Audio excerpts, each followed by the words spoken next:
Hi, I'm Jeff Ziegler, President of Statesman Global Initiatives, with the third in our series of devotions entitled The Republic Restored.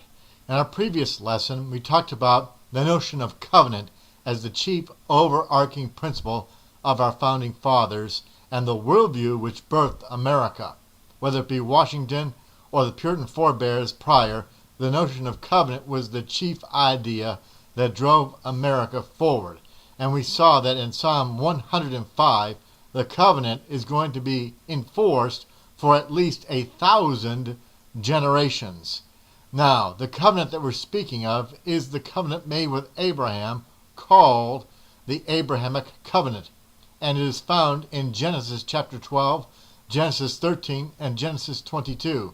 Genesis chapter 12, verses 1 through 3 give the general parameters, which is global, of this covenant.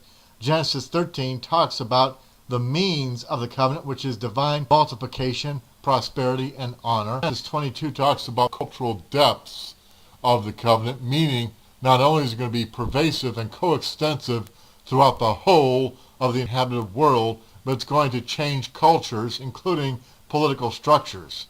Now, those three elements of the covenant, that it's covenantal, that is between God and man, and that it's just not with a man, but a man and his children, is not only a Jewish idea or a Hebrew idea or confined 5,000 years ago to Abraham, but is brought forward in time and history through the finished work of Jesus Christ. As we see in Galatians, the 3rd chapter, we find that all that are heirs of Christ, or born in Christ, or saved, or born again, are heirs according to the covenant of Abraham. In fact, not only are you heirs of the same promises, but you are part of the very children that are to be blessed and accrue dominion in the earth.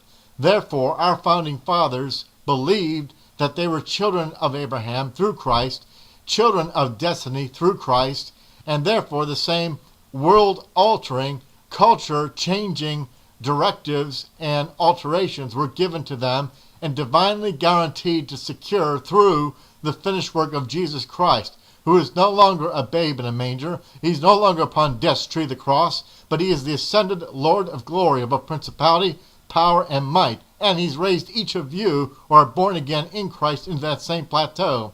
And so each of you born here in America, or wherever your tribe and kindred may be on this terrestrial ball, are divinely guaranteed, if you do stand in that stead, divinely guaranteed the promise of covenant, the vision of covenant, to animate your life and to guarantee you success in all that you're laid forward. And that success is part of the Great Commission, which is a nation of the earth in Jesus Christ, and to teach them to observe the commandments of God, that is, to walk according to the covenant, and to be a covenant nation, a covenant people on earth, as they are to be above. And in the Republic Restored, and tomorrow we will continue on this idea of covenant, and then move forward to the idea of divine wealth or prosperity being yours and guaranteed through Christ to divine and national ends. Until then, God bless and Godspeed.